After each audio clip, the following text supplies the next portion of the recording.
Pinocchio, Part 2.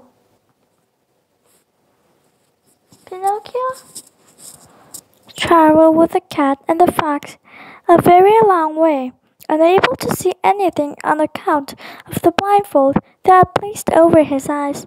Finally, the cat removed the blindfold, and Pinocchio found himself in a solitary field with a candle nearby.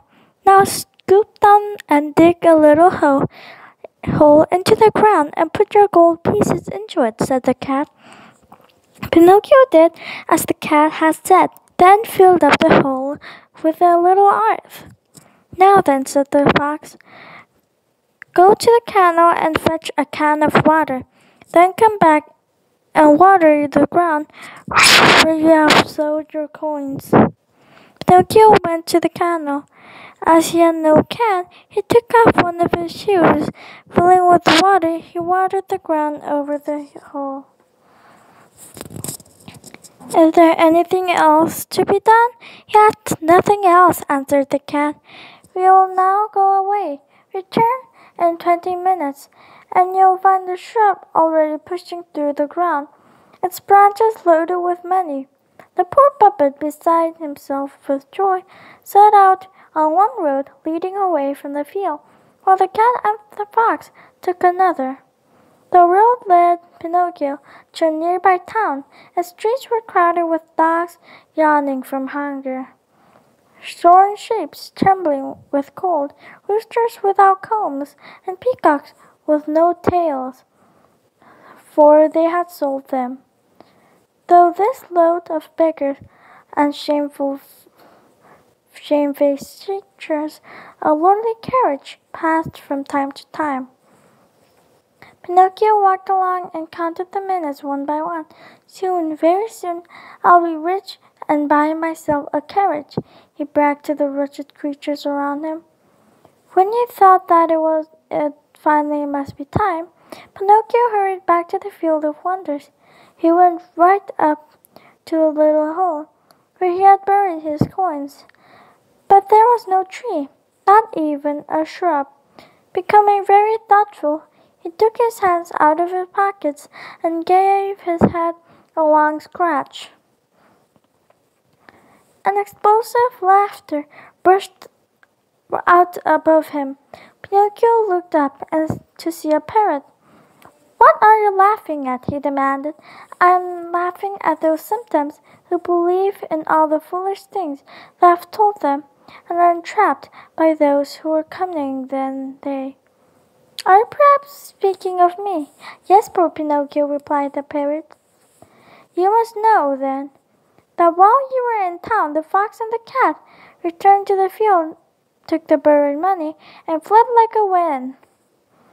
All these words Pinocchio began with his hands and nails to dig up the earth that he had watered, but the money was no longer there.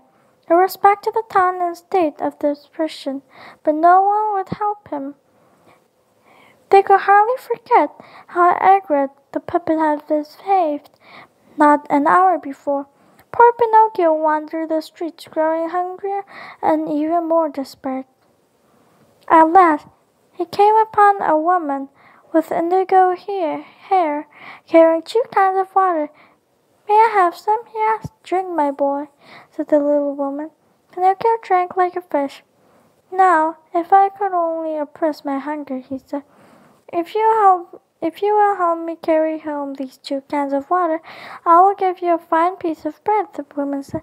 Pinocchio looked at the cans and did not answer, for he was not accustomed to doing work of any kind. You shall also have a nice dish of cauliflower dressed with oil and vinegar, she said.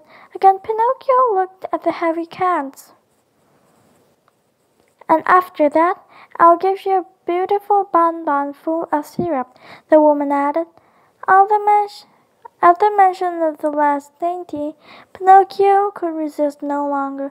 With a nervous decision, he said, I will carry your cans to your house.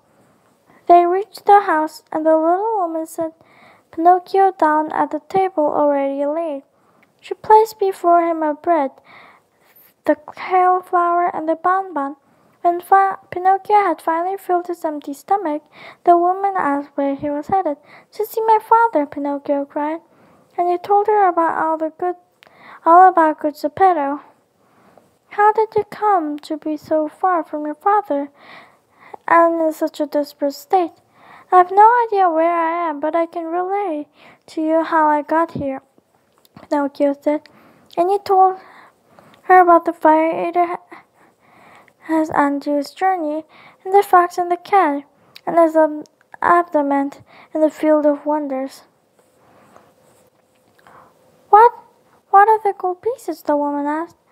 Where have they ended up? No wanting her to call him a simpleton as the parrot has done, Pinocchio patted his pocket and said, right here, and his nose grew 2 fingers longer, for he was telling a lie. The woman asked, why didn't you use the coins to buy food if you had them in your pocket? I wasn't hungry, Pinocchio said, and his nose grew another 2 fingers. Not at first, he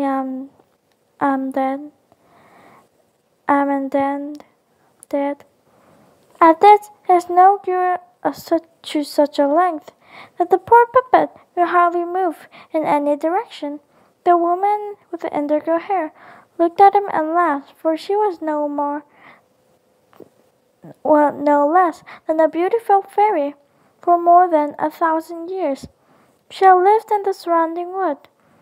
There are lice that have short legs and lice that have long noses, she said. Your lie, Pinocchio, is one that has a long nose. Pinocchio began to mew and moan. The fairy let him cry, but only for a while. Then she beat her hands together with 1,000 woodpeckers in the window. They immediately pricked to Pinocchio's immorose, ridiculous nose and pecked at them with such a zeal that in a few minutes it was reduced into its usual dimension.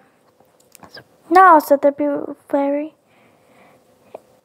if you promise to tell your father every bit of the truth, I'll take you home. Would you? Said Pinocchio. Oh, what a good fairy you are.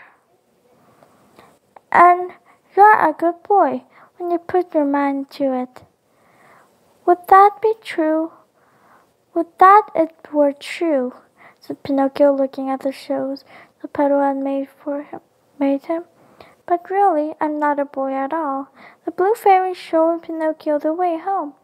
When the puppet opened the door, anticipating the sight of Geppetto's smiling face, there was no one at all inside. Seized with a grim suspicion, Pinocchio ran to the yard out back. There he found a marble stone on which the engraved sad words, which the Blue Fairy read aloud. Here lies old Geppetto, who drowned at sea, looking for his lost son Pinocchio. Upon hearing the epitaph, Pinocchio fell with his face on the ground, covering the tombstone with 1,000 kisses. He burst into an agony of tears. He crawled all night, and when morning came, he climbed into his bed, still crying, although he had no tears left. Oh, Papa, he wailed, why did I not die instead of you, who am so wicked? Whilst you were so good. The Blue Fairy, who had stood by all night, finally spoke. Dear Pinocchio, I cannot bring your father back, but if you will be a good little puppet, I promise that you will become a real boy. Only you must obey me and do everything I bid you. Wiggling, Pinocchio sniffed. I am tired of being a puppet. It has brought me nothing but sorrow. Good. Now dry your eyes, for tomorrow you'll begin school.